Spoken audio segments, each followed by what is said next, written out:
Problem వల్ల fertility సమస్యలు వస్తాయా? అసలు థైరాయిడ్ ప్రాబ్లమ్ ముఖ్యంగా 2 రకాలుంటుంది. హార్మోన్ తక్కువుండే కండిషన్‌ని మనం హైపోథైరాయిడిజం అంటాం.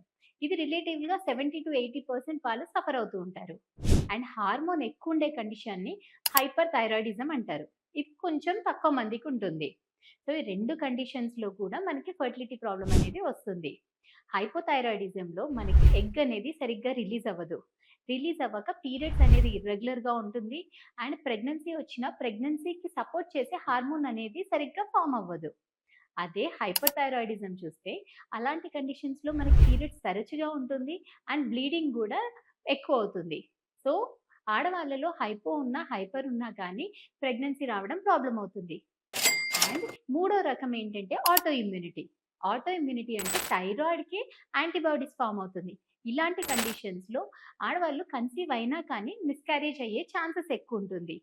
సో, థైరాయిడ్ ప్రాబ్లమ్ ఎటువంటిదున్నా కానీ ఫర్టిలిటీ కానీ ప్రెగ్నెన్సీ మీద ఎఫెక్ట్ చూపిస్తుంది.